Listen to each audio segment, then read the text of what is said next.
is trusted too. It's been around 30 years. It's not some big impersonal thing. It's a community of people helping each other, business owners, pastors, retirees. People love it. MediShare 65 Plus just makes sense. To learn more, give them a call. They're great to talk to. They'll offer to pray with you each time you call too. Call now, 833-SHARE-55. That's 833-SHARE 55. 833-SHARE-55. Your home for Goodland High School athletics, the Denver Broncos, Tech Tiger basketball, and the Morning Blitz with Ross Volkmer and Connor Schuh. This is Goodland's Rocket 102.5, KKCI FM, Goodland, an NWKS radio station. Convenience just got an upgrade. Farmers State Bank of Oakley is excited to announce the opening of our brand new ATM along Highway 40, right next to Sonic Drive-In. Whether you're grabbing a snack or on the go, you can quickly access your cash without the detour. It's banking made easy, right where you need it. Farmers State Bank of Oakley, member FDIC.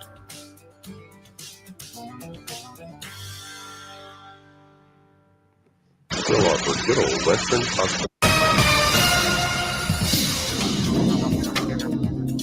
Dense fog advisory this morning until 10 a.m. Mountain Time, 11 a.m. Central for all the counties in Colorado and in Kansas. Fog and drizzle will likely persist through noon. Clouds will clear west to east through the afternoon and evening. Highs will top out in the 50 to 55 degree range with northwest winds at 5 to 15 miles per hour. Tonight, skies will clear. West-northwest winds will increase to 10 to 20 miles per hour as a cold front moves through. Lows 30 to 35, and tomorrow potentially damaging north-northwesterly winds at 20 to 35, gusting to 55 miles per hour. Will be colder with highs in the lower 40s. Lows will drop into the upper teens. Wednesday will be partly to mostly cloudy, not as windy. Stays dry and in the mid-40s with lows in the low 20s. A mild Thanksgiving and Black Friday under a ridge of high pressure. Highs in the upper 40s and low 50s and lows around 25. And a winter storm looms for the weekend. This meteorologist Chris Schromick from the NWKS Radio Weather Center. If you're shopping for a banking institution, visit with Equity Bank of Hoxie, Grinnell, and Quinter, Kansas. The Equity Bank is heavily invested in local business and activities contributing in many ways back to their community. Their employees are involved with many organizations and area events. Plus, a lot of experience comes with that staff. You'll find valuable local assistance when you bank at the Equity Bank of Hoxie, Grinnell, Quinter, and other locations in Western Kansas. The Equity Bank, member FDIC. Looking for insurance that actually puts you first? At the insurance agency in downtown Goodland, we're independent, which means we work for you. Whether it's auto, home, crop, or business, we shop top carriers to get you the best coverage at the best price. No pushy sales, just honest advice from people who live right here in your community. Give us a call today at 785-899-5011 or stop by 1020 Main in Goodland, and let's get you covered. The Insurance Agency. Insurance the way it should be. When you gotta go, but there's nowhere to go, who you gonna call? Topside Portables and Pumping, that's who. Weddings, job sites, farm parties, they've got clean, reliable porta potties that don't stink, literally. And if your septic tank smells worse than last year's chili cook-off, they'll pump it out fast. No mess, no fuss. Family owned, Heartland values, always ready. Call 785-728-8089. That's 728-8089. Topside Portables and Pumping. When duty calls, they answer. This fall, Hoover Lumber Ace Hardware has everything you could need. Keep your lawn strong with Ultimate Winterizer, the best defense before the frost. Warm up your evenings and create memories with a new fire pit. Or bring home the flavor with a great selection of grills and smokers from brands like Traeger, Blackstone, Green Egg, and more. And right now, the lumber prices are low, and so are the temperatures, making it the best season to tackle those outdoor projects. It's Hoover Lumber Ace Hardware with locations in Goodland and Colby. Open every day but Sunday. Fall is here, and so are big savings at Hurl Chevrolet GMC in Goodland, Kansas. Get a 2026 GMC Sierra 1500 Elevation up to $7,000 off with eligible GMC loyalty. Check out the 26 GMC Arcadia 1.9% APR for well-qualified buyers. On the Chevy side, the 2026 Equinox is 0% APR, and the 26 Colorado Trail Boss gets $500 customer cash or 3.9% APR for well-qualified buyers. Harvest the savings this fall at Hurl Chevrolet GMC in Goodland, Kansas. Online at hurlchev.com. Are pests making your home or business uncomfortable? Call Pestaway in Goodland, Kansas, serving all of Northwest Kansas. They provide top-notch pest control services to keep your space safe and pest-free. From ants to rodents, termites to spiders, our expert team is here to help with effective, safe, and affordable pest control solutions. Don't wait. Call Pest Away today at 785-728-7166 for fast, reliable service. Your home or business deserves the best protection. They can save you money at Hoxie State Insurance. Go ahead and check them out. Cost you nothing to do so, including very affordable ATV insurance found at Hoxie State Insurance in downtown Hoxie and the HSI Insurance Cabin, Highway 40, Winona, Kansas. You ready? Ready? 1, 2, 3, 4! It's time for the Morning Blitz with Ross Volkmer. If you want to win in football, it all starts up front. Mass kicks ass. And Connor Schuh. He's the new guy. The High Plains only local sports talk show. Broadcasting live on Goodland's Rocket 102.5 and video streaming on YouTube, Facebook, and X. They're basically idiots. Covering it all from the preps. Up ahead to Blair Lennon. Lennon the crossover back to Cure. Hello, boom! A two-handed tomahawk flush. To the pros. Shotgun snap to Nix. Protection is good. Bold loads it up. He's got it. A receiver there. Franklin makes the catch in the end zone. Touchdown, Denver. The Blitz is presented by Pearl Chevrolet GMC, Hoover Lumber Ace Hardware, and F&B Bank. Along with Equity Bank of Hoxie, Quinter, and Grinnell, the insurance agency, Pest Away LLC, Topside Portables and Pupping, and the Farmer State Bank in Oakley.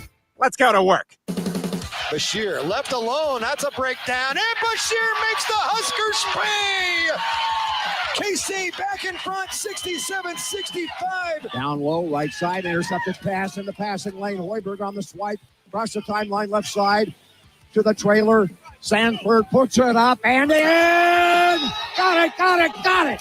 K-State will run it. Here's Joe Jack, 20, breaks a tackle, house, touchdown Wildcats. 7 minutes to go in the game. Joe Jackson with his third score of the day. Ariza waits for the go signal. Butker's kick is good, and the Chiefs have not led in this game until now. They get a walk-off field goal in overtime.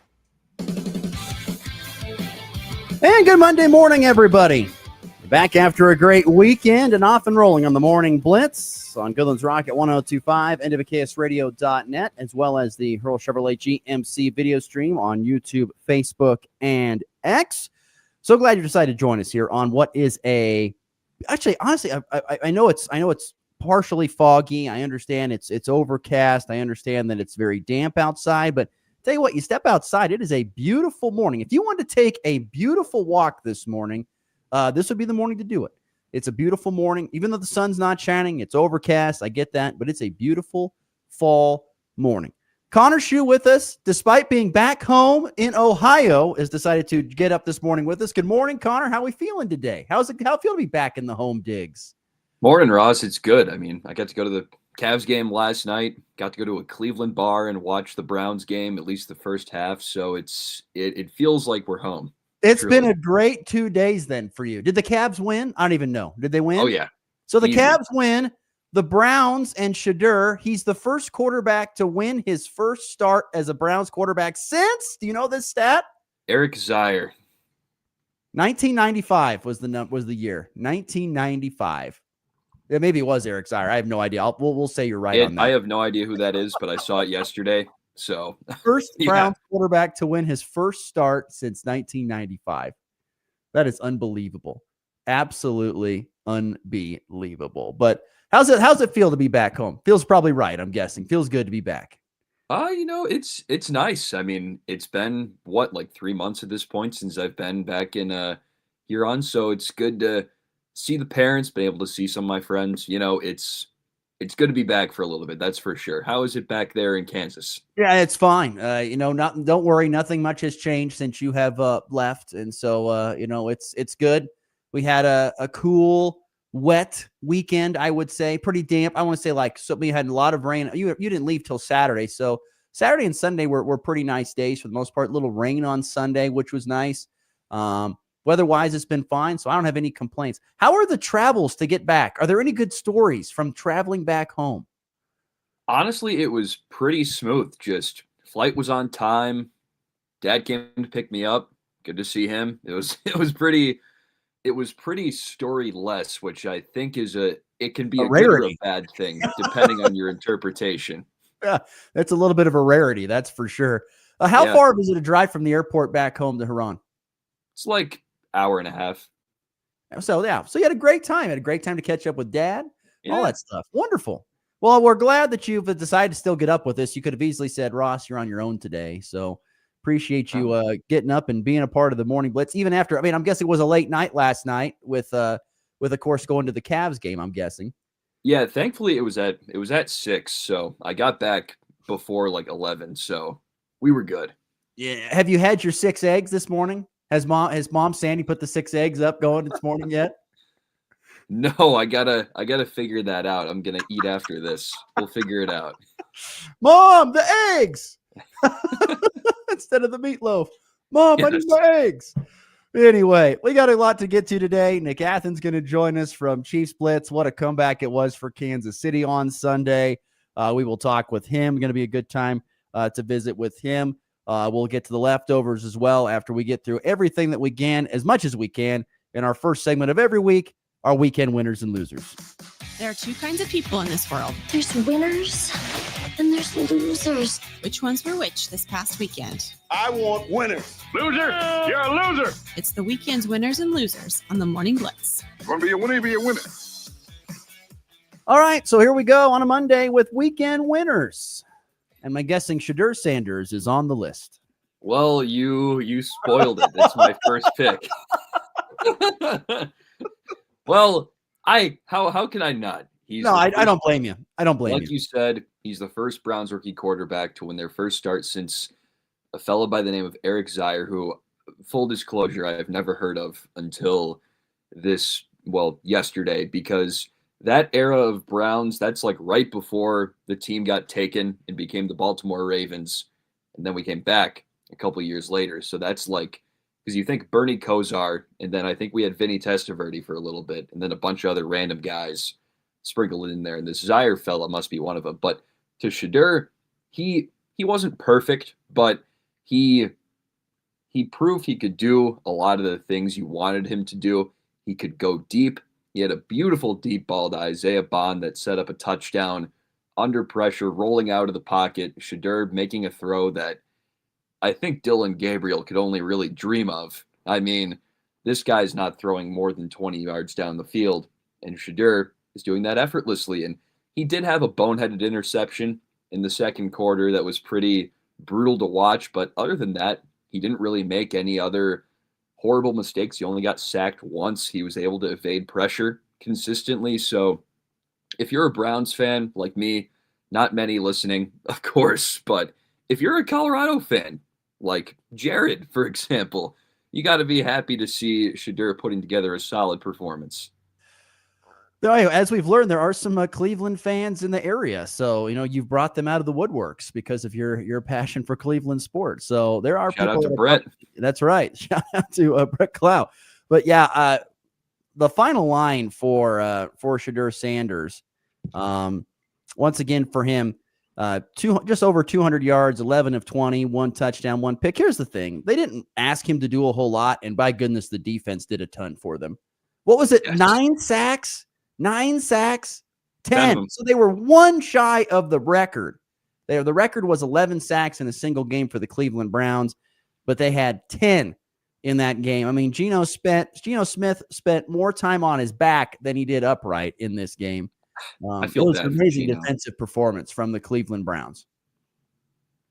And because of that, because of their great defense performance, we hit the under, and that's what I was excited about. That's right, by I think 2 points. 2 points. So it was close. It was close. Yeah. Shadur about took it away from us there. Or you could blame him or Quinshon Judkins, one of the two. But yeah, I agree. The stat of the day right there is that is the first Browns quarterback to win his debut since 1995. And quick side note, Myles Garrett, he now has the Browns single season record for sacks. He has 18 already. Gosh, this much time to go. And what is the sack record in the NFL? It's 22 and a half. I think it's Strahan has it, and he's tied with somebody. It would be Strahan, yes. I know it's Michael Strahan. I know he's got the sack record. I just don't know. But, well, geez, you'd think if he continues to stay healthy, that record's going to be his. Oh, he has to get there. I believe it. Let's see. Are there any other hapless teams? And by the way, the Raiders, after the game, fired Chip Kelly, the offensive coordinator.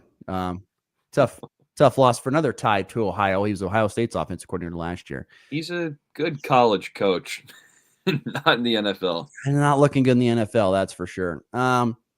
With 6 games left, they've got the Bengals, which have been bad off the offensive line. They still have the Steelers, which have been questionable. The Titans. I think this record's his. As long as he stays healthy, knock on wood.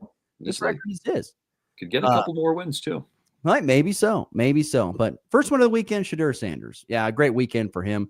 I got lots of winners this weekend. I'm going to start with, first and foremost, the Kansas City Chiefs, a winner of the weekend. And here comes out the people. Oh, Ross, you're a big Chiefs fan. I'm not a Chiefs fan. I don't have a favorite NFL team. I don't have one. But I can respect that the Chiefs have been dominant for a long, long time until this year. The Chiefs have had by their standards, a horrific year, at least in recent memory. But you know what? With their backs squarely against the wall, in a corner, backed into a corner, squarely against the wall, what happens on Sunday? The Chiefs find a way to get a win.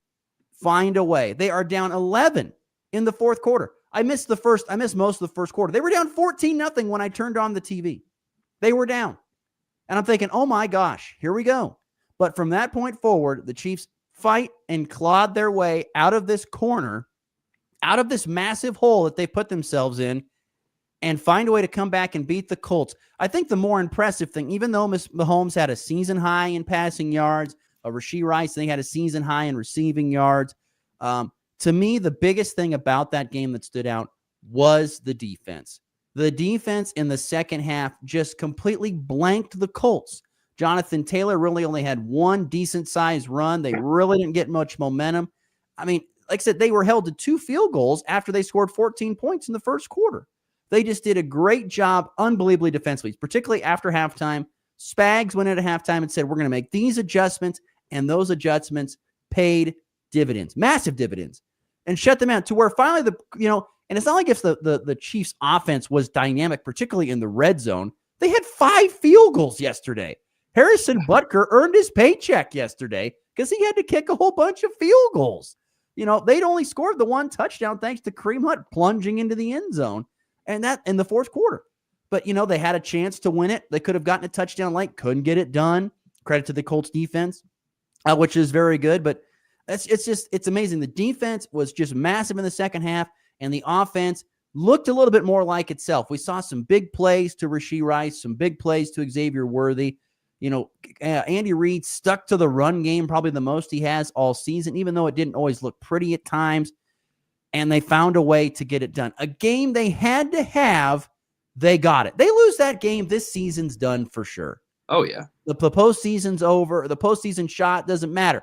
Now you win this game, you put yourself back above 500, and you have a massive game against the Cowboys on Thanksgiving, which I see reading a lot of stories. People think it's going to be the most watched Thanksgiving football game in the history of the NFL, which is ridiculous. I mean, I can see it. I mean, it could be after what happened with Dallas coming back from 21 down, tying a franchise record and a comeback win from the Eagles. I could see it. I mean, that was unbelievable. So once again, the Chiefs are a humongous winner because once again, they were squarely backs against the wall. Like, you lose this game, the season is done. And they found a way to win. And now if they can do it again on Thursday, all of a sudden you've got some momentum and you're rolling in the right direction. By the way, it was the first time this season that the Colts won a close game, a 1-possession game. Think about all those 1-possession late games they won last year. They won 12. They were 0-5 going into this game, and they find a way to win it. Now, I'm not going to sit here and say that I think the Chiefs are going to go on and win the Super Bowl based upon this performance. No, I'm not saying that. But you got to give credit to a team that was squarely against, backs against the wall, found a way to win, to keep their hopes alive at least for another few days. We'll see what happens this week. So, Kansas City Chiefs, big winner of the weekend. Winners of the weekend here on the Morning Blitz.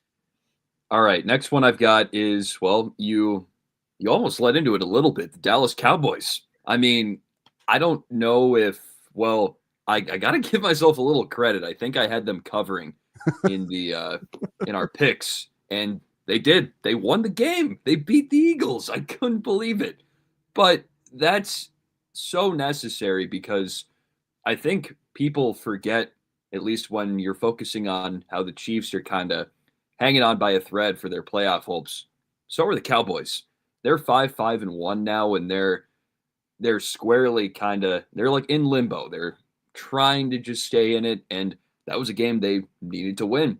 Gets them a little bit better standing in the division. I mean, I think that ship's kind of sailed, although they're only 3 games back from the Eagles. That's still going to be really tough to make up in this short amount of time, but you have to tip your cap to the Cowboys. I remember just checking that score throughout the day yesterday, and I'm like, okay, they're still in it.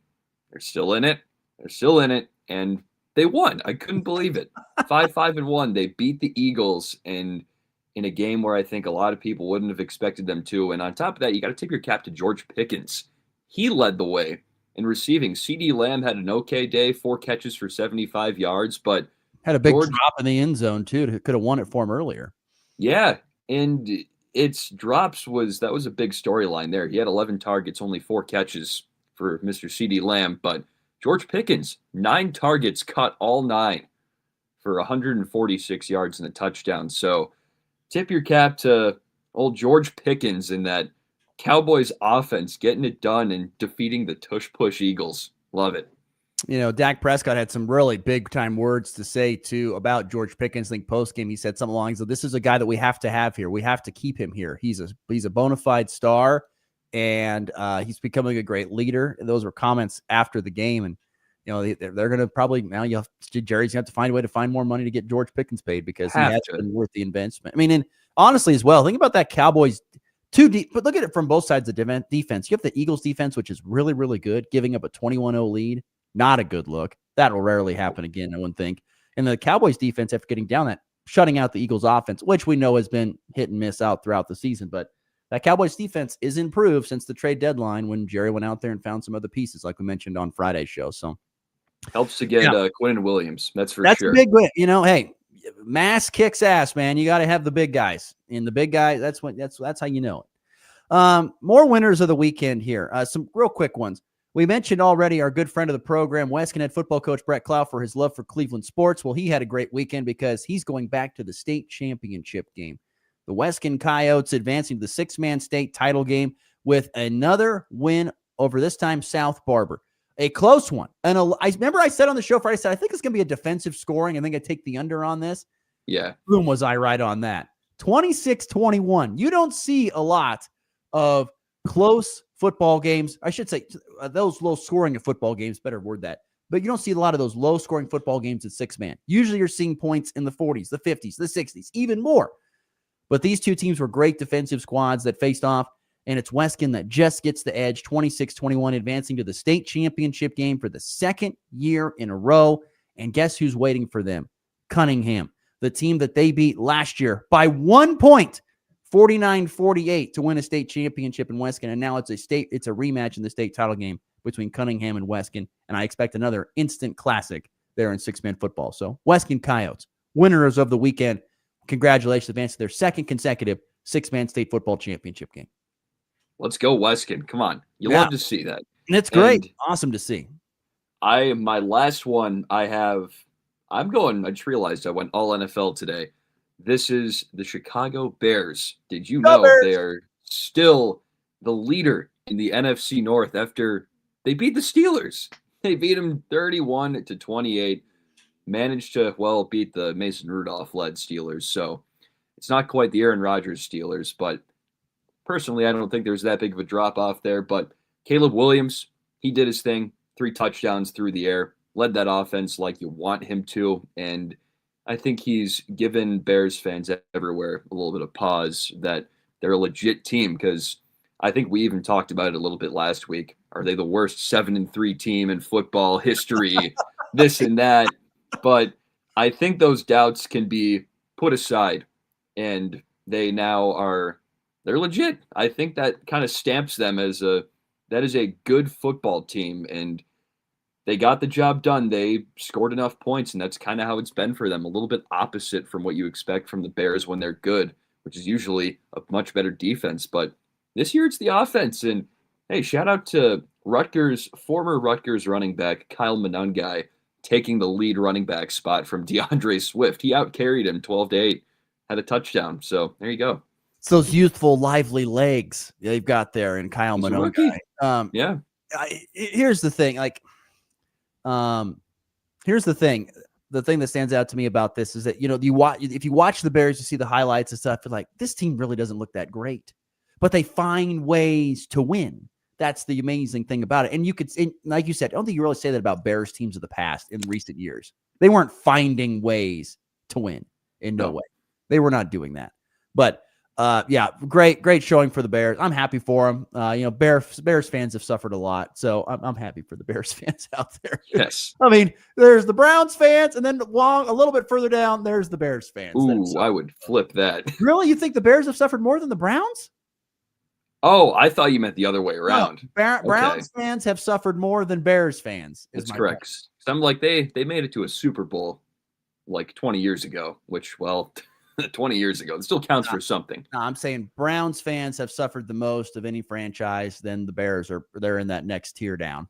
I can get behind that. That's for sure. So yeah, I know. Very NFL winners weekends for our good friend, of course, there in Connor Schuh. Okay, two more quick winners. You have how many more do you have? Because after you, I've got a quick one. Yeah, go ahead. Drop this quick one, and then I'll get two quick ones and be out of here. Sure. Okay. I just caught this again because I didn't get to see the game because I couldn't find it on the airport TV, and I got subjected to Texas, Arkansas instead, and then USC, Oregon. But Joe Jackson, Jackson had himself a game. I think he broke the record for rushing yards in a game, and I mean, tough loss for them, but he had 293 yards on 24 carries and 3 touchdowns. That's insane. And we were talking, I think, last week, Dylan Edwards is gone. Joe Jackson is and then he goes out and does that. I mean, good on Joe Jackson for just having himself a day and at least proving that K-State can still run the football. Him and Avery Johnson getting the job done there. Unfortunately, not in a win. That was a heartbreaker. I caught the ending, and that stunk. That was a tough one. We'll get to that in just a moment here, but I would agree. What a weekend it was for Joe Jackson. But I got way more thoughts on that in just a moment here. But two quick winners for me. Notre Dame football, they murdered Syracuse on Saturday, 70-7. Absolutely murdered Syracuse. Did you know that the offense took the field and Notre Dame was up 21-0? They had 2 defensive touchdowns and a special teams touchdown before the offense took the field. So unbelievable. Notre Dame football absolutely flex, saying we deserve to be in the playoff, and they do. I mean, they just absolutely murdered Syracuse. And a shout out. I know Kyle chimed in on this. He made fun of me because he said I predicted it wouldn't happen. I don't care that I'm wrong. Nebraska basketball beats Kansas State in an absolute classic Friday night. What a game. 86-85. K-State fans have griped about the officiating, and it was questionable at times, a lot. But Nebraska basketball wins it, tied at 85. A 3-point shot goes up. It's missed badly. Offensive rebound, putback foul. Sam Hoiberg goes to the line, knocks down the first free throw. There's controversy for how much more time was put on the clock, but K-State heaves one up at the end. It doesn't go. And Nebraska gets the win 86-85. Nebraska basketball, the longest winning streak in college basketball, continuing it now up to 10 in a row, dating back to last year. And yes, Kyle, you're right. On the FB Bank text line, I did predict K-State to win. I got to give Nebraska credit. They found ways. Tell you, if you're bored and you're a fan of basketball, go watch Nebraska basketball play offense. It is a thing of beauty. The cutting, the passing, the movement without the basketball, and then if the shooting's on, which it has been most of the time this year, it is a lot of fun to watch. It is the way basketball should be played. Very, very impressive. Shout out though to PJ Haggerty and K-State. They were really good. Haggerty had another big, humongous night. Abdi Bashir was splashing in threes in the second half. He was huge for them. They had some great plays, but Nebraska just 1 point better in what was an absolute classic in Kansas City on Friday night. All right, before we get to Nick Athley, we got to run through quickly the losers. You mind if I just throw out my loser because it's very all-encompassing, if you don't mind? Go ahead. Regional college football teams, a loser of the weekend. Because, folks, it was a bad one. 0-4. If you want to combine your regional college football teams. Kansas, Nebraska, and Colorado all get stomped. Kansas showed up to Iowa State looking half asleep and got pounded by the Cyclones.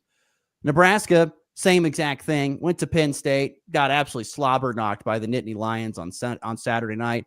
And Colorado hung around for a half, and then Arizona State pulled away late to win convincingly there in Boulder.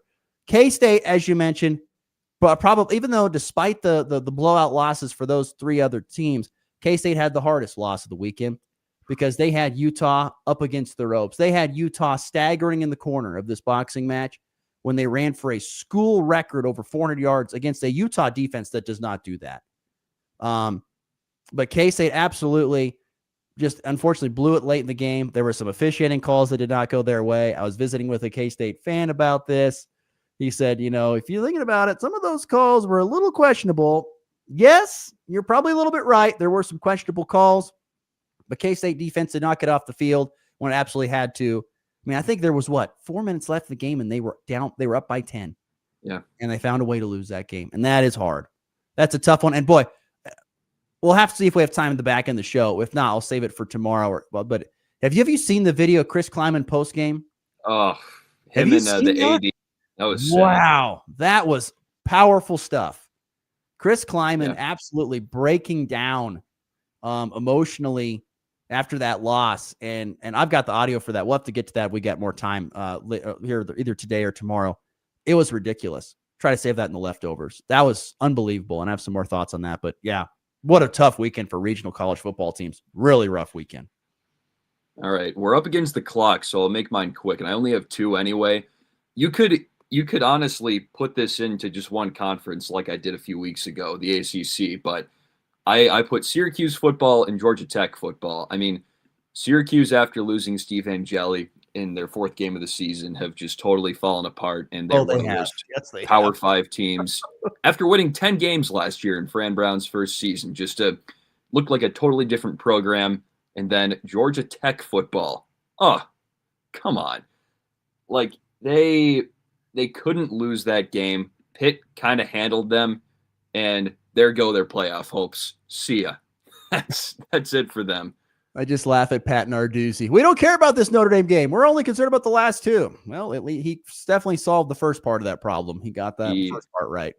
Yes, that's for sure. He read it perfectly. Oh, my. Yes. So there you go. Weekend winners and losers here on this Monday. We'll take our first break. We come back. Nick Athen joins the program again to recap what was an amazing comeback for the Kansas City Chiefs with their back squarely against the wall. Stick around. You're listening to a Monday edition of the Morning Blitz.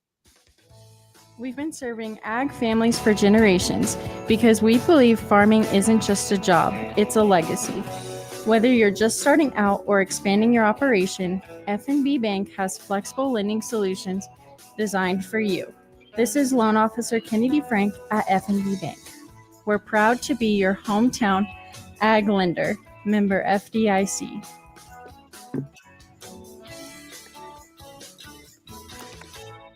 Looking for insurance that actually puts you first? At the insurance agency in downtown Goodland, we're independent, which means we work for you. Whether it's auto, home, crop, or business, we shop top carriers to get you the best coverage at the best price. No pushy sales, just honest advice from people who live right here in your community. Give us a call today at 785-899-5011 or stop by 1020 Main in Goodland, and let's get you covered. The Insurance Agency. Insurance the way it should be. It's time for a check of the markets with the Anderson Trade Group on the Kansas Farm and Ranch Radio Network.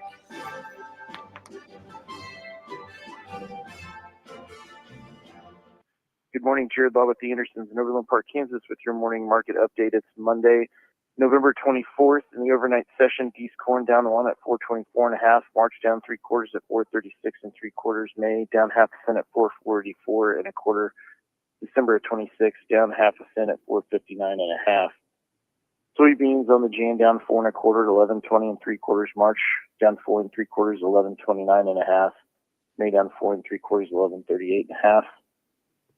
KC wheat on the December down 4 1/4 at 506 3/4, March down 4 at 522 1/4, May down 3 3/4, 534.5, and July down 4 at 546 3/4. Chicago wheat on the December down 3 3/4 at 523 1/4, Feeder cattle last week finished 314.22.5. Live cattle 214.45. Lean hogs 77.80. Crude oil futures up 11 cents a barrel at 58.17. Gold futures down 5.50 an ounce at 4,074.30. Silver down 10 cents at 49.81. U.S. dollar index either side of unchanged at 103 points. Dow futures up 118 at 46,439. S&P futures up 32 at 6,653. Need to move any cash grain or want to talk about risk management, can reach out to myself, Jared Law, Tom Sudo, or Tyler Gosh at 913-748-3000. If you're out in Colorado, you can reach out to John Hankey or John Stiles at 970-744-4484. The Anderson Trade Group, proud market partners with Kansas Farm and Ranch Radio. Find out more at andersongrain.com. The risk of loss through trading futures and or options is substantial, and each investor and or trader must consider whether this is a suitable investment. Past performance, whether actual or indicated, is not indicative of future results. The Anderson Trade Group has no guarantee that the advice given will result in profitable trades. Hey, Max, you look sharp in that purple tie. Ready to harness the world as a guide dog? You bet, Daisy. And your purple service dog vest really pops against your shiny fur. First day on the job for both of us. We've got this, right? You bet. Dogs Inc. trained us well. Ready to make a difference for our humans? Born ready. Discover how extraordinary guide and service dogs change lives at no cost to the recipients. Visit dogsinc.org.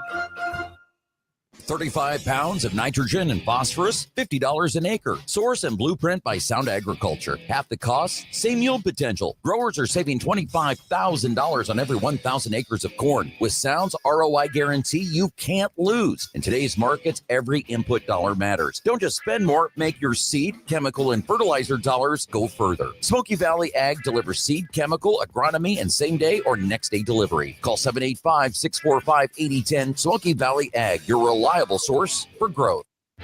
You're listening to the High Plains only local sports talk show. Do you understand the words that are coming out of my mouth? The Morning Blitz.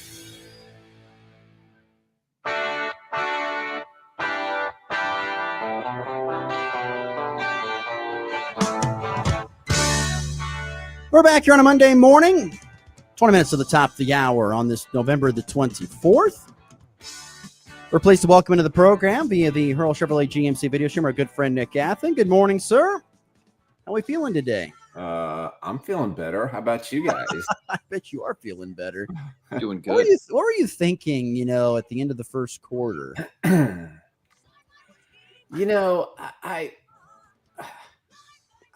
really struggle with this because I'm a realist too. I mean, I'm a big fan, obviously, you can tell. Right, obviously. I love the Chiefs. I've been around this team since I was 6 years old. And I keep going back to the Len Dawson eras and everything they had to go through to kind of change the culture of football itself and the AFL and the NFL. And all of a sudden we get this Mahomes guy. And he just does these amazing things. And then I'm watching this game and I'm going, his luck has just run out. He's just not Michael Jordan this year. And I sit there and I'm upset. I was really into this game. I was overly emotional. And I'm watching that interception. I'm like, oh, there we go again. And then I'm watching them shoot themselves in the foot by getting field goals. And God knows, thank God they made all 5 of them. But and then in the fourth quarter, after the Kareem Hunt fumble, I thought to myself, they're not making the playoffs. There's no way this kid's going to bring them back this time. And what does he do? He feeds off the defense, and he has 3 perfect drives that all score points. And he won another game. So I think I woke up this morning and I said to myself, I'm not going to get upset anymore. Mahomes he's Michael Jordan. And I'm going to watch it, and I'm going to enjoy it. And I'm just not going to give a you-know-what if they struggle in a game, because we've got number 15, who I have doubted so much over the last 2 seasons. I'm done. I had the epiphany. He's going to do what he's going to do, and we should just expect he's going to do what he's going to do, and that's to keep the Chiefs season alive. And what was, I thought, one of his better performances this year. So now that they beat the Colts, how much does your your playoff meter, your hope meter go up? I think that, they obviously control their destiny. Here's they play the Chargers again. The Chargers are not a very good football team. So the Broncos, they get again, but that game's going to be pretty much meaningless. There's no way the Chiefs are going to win the division unless the Broncos just implode. I think the Colts have a better chance of imploding than the Broncos do, just because I think they have better coaching. But I think if you look at this, they still play the Texans. You know, they control their path. I think if they win out, they're clearly going to be in the playoffs. They'll probably end up being the 5 or the 6 seed. You know, that'll put them at 11 or 12 wins, probably the 5th seed at that point. I think the Bills have a very difficult path ahead because they're really struggling for their identity. They become too much Josh Allen and nothing else. At least with Kansas City, you've got Mahomes and you've got other things. But I like their chances. You know, I think Thursday's game is going to be pretty big against Dallas. You know, 2 teams desperate to win. Both had to go to overtime to win or late in the game. And I think it was just a perfect game for the Chiefs this weekend and one I expect them to win. But for the playoffs, I think you can see a path now because the Colts have to play the Texans twice and the Jaguars twice. So, you know, some teams are going to lose there because they play each other. And I think that totally benefits Kansas City. So I think Kansas City, with this win, they control their path. They control their destiny enough to where they can slip in and get into the postseason. Nick Athen, our guest from ChiefsBlitz.com, joining us on the Hurdle Chevrolet GMC video stream. Like, we can talk about the great comeback, but to me, this game was about Spags and the defense because once they were down 14-0 early in the second quarter, they went out there and they pitched a shutout. I mean, especially in the fourth quarter, they pitched a shutout. I mean, they were great. And I saw this ridiculous stat, and I think I just saw it this morning. It was nuts, but something about how, you know, Jonathan Taylor had, I was going to pull the same stat up, 7.7 yards after they were hitting him behind the line of scrimmage so many times. I mean, that defensive performance was an all-timer there from Spags in that defense, particularly when they were down 14, whatever, and they had to come back. Yeah, they hit him 63.1% of the time behind the line of scrimmage. There we go. Thank you. And he only had 10 yards after contact. I mean, that you can say what you want about Chris Jones. He didn't have a sack, but he probably played his best game of the season. He was everywhere. That man just refused to lose. And that play they made, you know, at that 3rd and 1, and, you know, Jones loops around and that opens up the path for Tranquil to blitz and get Jonathan Taylor on a 2-yard loss that put him at 4th and 3. Now, I would have gone for it. I thought the Colts were way, way too conservative in their offense approach. But when Jonathan Taylor is not getting yards, they cannot win football games. It's just that simple. And Spags, what his defense did in the second half was impressive. Now, there were some moments in the first half I'm going, what are you doing? But he stuck to his guns, and that defense saved the day. I mean, to shut that offense down, I mean, that's the number 1 offense in the National Football League. Taylor, what 2 weeks ago ran for 230 yards against, it's the Jets, but it's still an NFL football team, you know, or the Falcons or whoever they played. And you have to be impressed with that. So I think overall, 2 things that came out of this game. One, the way Spags attacked their strength was impressive. And he's been much maligned, but Matt Nagy ran the offense yesterday. That was his show. 30 carries for Kareem Hunt, 104 yards, a touchdown. He only averaged 3.5 yards a carry. And when Trey Smith went out, it was a lot tougher to run the football. But those 2 coaches summoned their inner selves and said, you know, Matt goes to Andy, we got to run the ball. And they ran the ball. And it was successful. And defensively, they had to stop Jonathan Taylor at all costs. And they sold out to do it. And they were the big difference makers, I think, yesterday.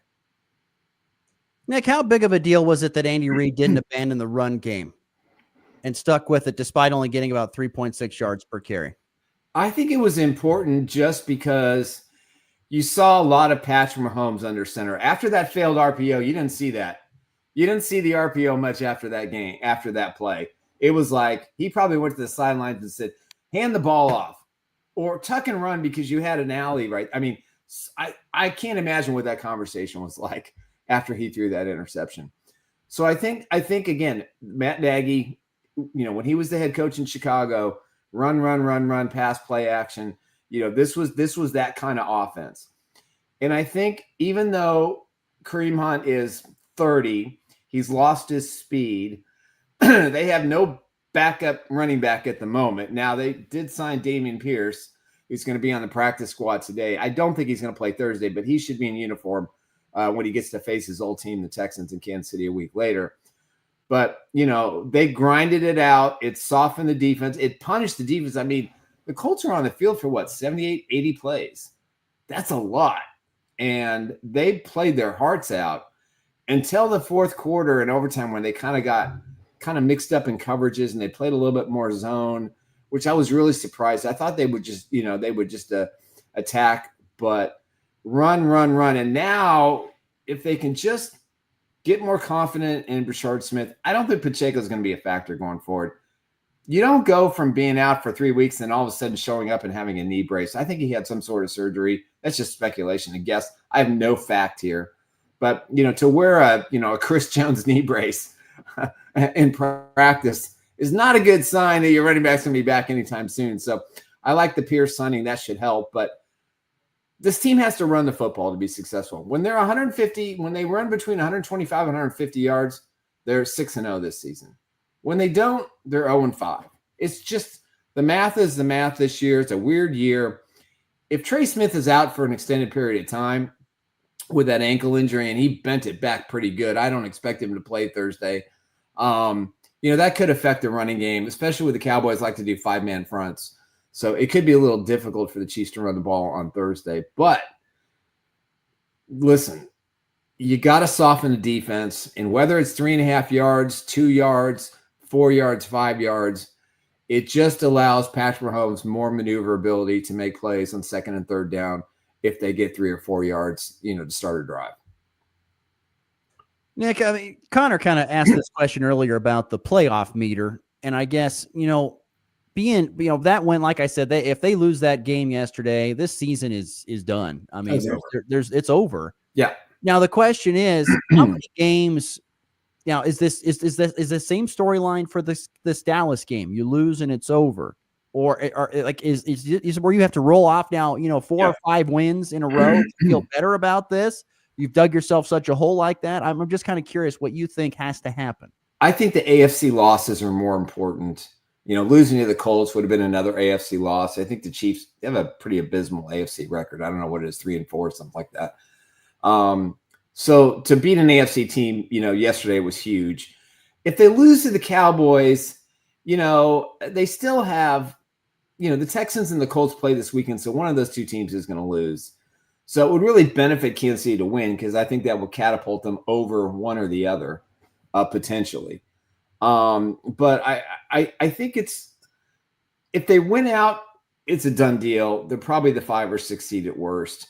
But if they lose this game Thursday, I'm not as concerned, because the rest of the games are AFC. If they run the table, which they're totally capable of, and they're going to be favored in every one of these games the remainder of the year, I think they're going to be fine. But to me, this game that they won Sunday was the line in the sand. We're either going to the playoffs, or we're talking about the draft. We're talking about replacing some coaches. We're talking about, is Travis Kelce going to come? The conversation is completely different today.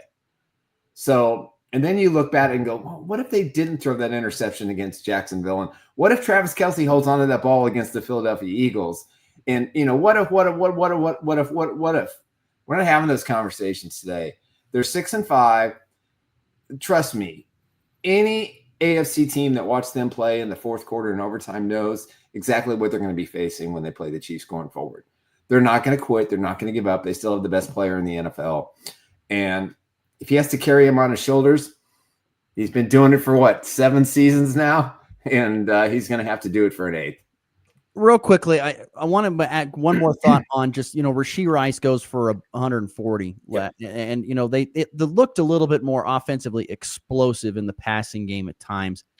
In your opinion, what changed, and is that sustainable here going forward? You know what changed was Patrick Mahomes' willingness to stay in the pocket.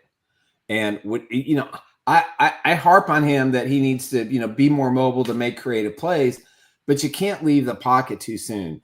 And say what you want about Tony Romo, he's the best analyst out there, and he kept pointing out, Patrick, he left the pocket too soon. He was on the move, and in the fourth quarter and overtime, he stayed in the pocket and he found his receivers.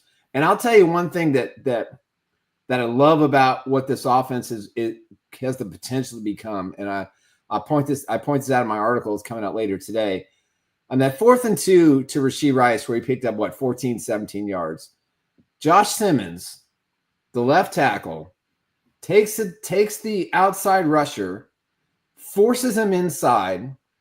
The linebacker loops around on a stunt on the outside, and he slides down and gets in the way between him and his quarterback, and he completes that pass. If he doesn't make both those moves, that's a sack on 4th and 2. So when you look at the little things that we saw in the fourth quarter in overtime, that leads me to believe that this team it's ready. On its way up. Yep. Once again, Nick Athen, ChiefsBlitz.com. Nick, as always, thank you so much. Have a great week and a happy Thanksgiving to you and the family. You both as well. Be safe. Enjoy 3 great games of football, and we may see Joe Burrow play football on Thursday. Joey, all right. Beat the Ravens. Just beat the Ravens. That's all I ask. Yes. Thanks, Nick. Have a good one, buddy. All right, guys. Great stuff there from Nick Athen at ChiefsBlitz.com. All right, we're going to take our break. When we come back, we're going to wrap up the show with some leftover thoughts next in the Morning Blitz. To get Santa through the snow, it's an Otter angle dozer blade made and shipped all over the country from Otter Incorporated, Clayton, Kansas, where owners Frank and Since it's his brother Greg say thank you. You have it made with an Otter blade. OtterDozer.com. The annual toy show coming to Colby November 29th. It's back this year, a whole lot bigger. The Antique Toy and Collectible Show. Contact John at 785-694-1668. Again, November 29th, 9 to 3 at the Thomas County 4-H building in Colby. When fraud strikes, every second counts. At FNB Bank, we take your security seriously. Our local team monitors for suspicious activity and responds fast, so small issues don't turn into bigger problems. I'm Jessica Von Little at FNB Bank. We are your first line of defense, protecting you, your money, and your peace of mind. FNB Bank, local, trusted, here for you. Member FDIC. New year, new projects. At S&W Supply, we've got the tools, parts, and gear for all those New Year's resolutions, even the ones you didn't finish last year. Start the new year right with S&W Supply, your one-stop shop for everything you need. And some things you just want. Miss the weekend action? Yes, you caught me. No worries. We've got all the highlights and lowlights covered. Hey, okay, well, catch me up. This is the Morning Blitz with Russ Volkmer. All right, putting a bow on a Monday show here. Thanks again to Nick Athen, ChiefsBlitz.com. Missed any of his conversation, go back and check out the podcast anywhere you get your podcasts. And once again, shout out to all the podcast listeners like Sandy Schuh and the Schuh family. They're big podcasters, aren't they? That's what you told me last time. That's typically how they do it because they're working. They're working. Yeah, they got jobs. Yeah. They're important people. They have lots of things to get done. Exactly. Your dad's saving the world in the science industry. You got that kind of stuff going on. There you go. Don't forget, coming up a week from tomorrow on Tuesday, December the 2nd, we're going to be at Match Day over at the at the Price Convention Center, broadcasting live. So come check us out there for Match Day, December 2nd. That'll be a lot of fun out there broadcasting live with the Morning Blitz. We'll be hanging around there after. I'll be hanging around there afterwards as well to talk to people about Match Day and all that great stuff. So come check us out a week from tomorrow. We'll be broadcasting live at the Sherman County Gibbs Match Day. In the leftovers here, just kind of wrapping up some things.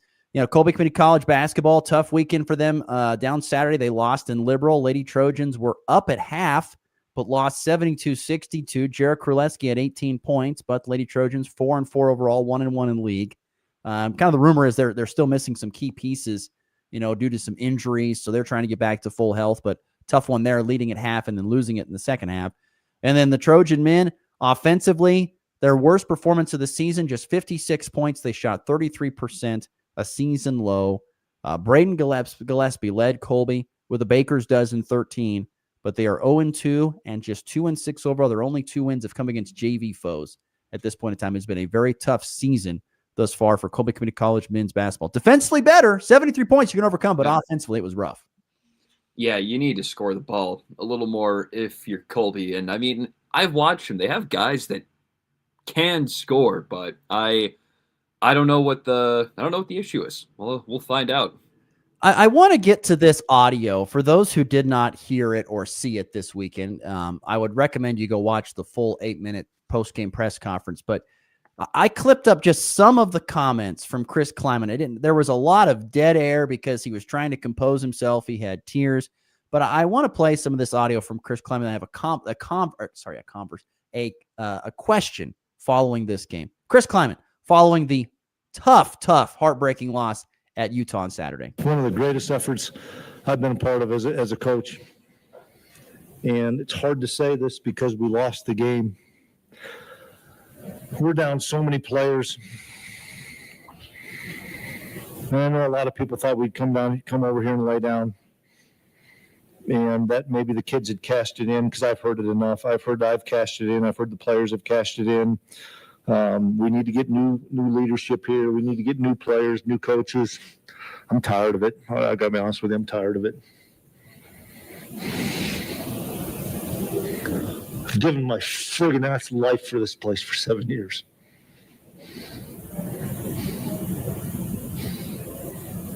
I've given everything for 7 years.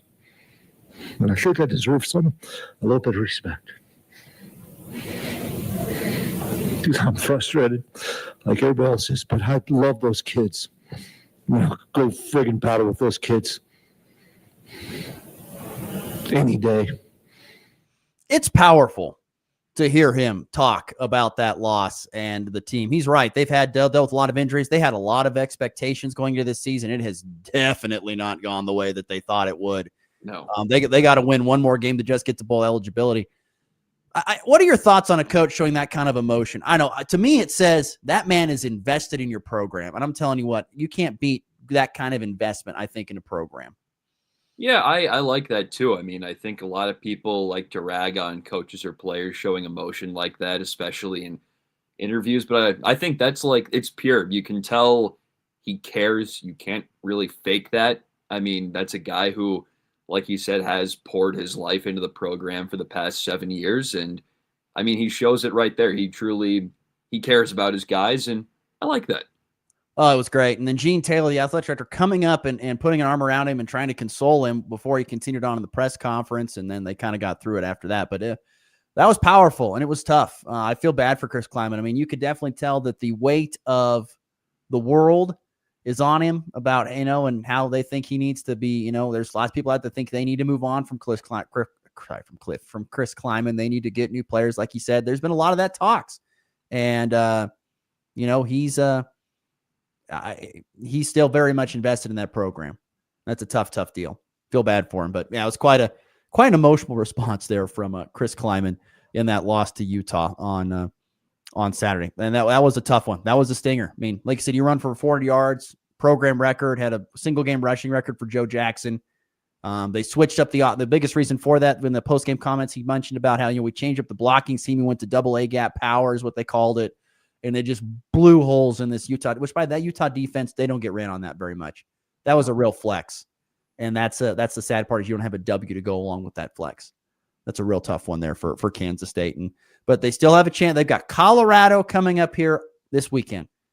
That is a winnable football game that they could get bowl eligible and continue this season. And I expect them to do that at this point in time. I expect them to do that. We'll see. All right, we got to get to the walk-off.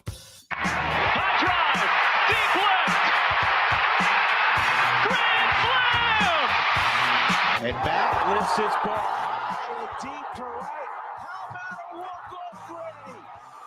Thomas to the 10. Denver's going on to New England. They win it on the first play of overtime. Mahomes flings it. It's there. Hardman. Jackpot. Kansas City. Before we get out of here, I'll have to save that question for tomorrow, but I have an interesting question based upon what happened to Chris Kleiman and other college football programs this weekend, especially regionally. Want to get to this, don't forget today, Kansas basketball, who had the weekend off, is playing today against Notre Dame in the Players Era Festival in Vegas. It's an early tip-off time, 2:30 Central, 1:30 Mountain Time. You can listen on Flyover Country 97 or watch it on TNT. I believe the Players Era Festival is one where the winning team gets a pot of money to spread across their NIL. So we'll see I still believe that there's going to be no Darren Peterson. He is still out with stuff, still out with things at this point in time. So they better beat Notre Dame, though. That's pretty winnable. Yeah, that's for sure. Kyle, as the question goes, do you like tournaments like this that replace the other Feast Week tournaments like Maui? Kyle wants to know on that. I don't know, Kyle. Maui's very nostalgic for me, so I don't know if I like that or not. But also, by the way, listener Brian says, is it true that the Steelers have only beaten the Bears at Chicago one time since the 1930s? Yes, that is a fact. That is a stat. Really? They've only beaten them once since the 1930s had the Steelers in Chicago. I heard that stat too, Brian, and I was like, that floored me. So I looked it up, and it is correct. Absolutely nuts. There you go. Fun show. Thanks to FB Bank text line. Thanks to Nick Athen. And Kyle, thanks to you. You're on a little reprieve with the family. So thanks for getting up with us. So with that, we're out of here. We'll see you again tomorrow on the Morning Blitz. Have a good one.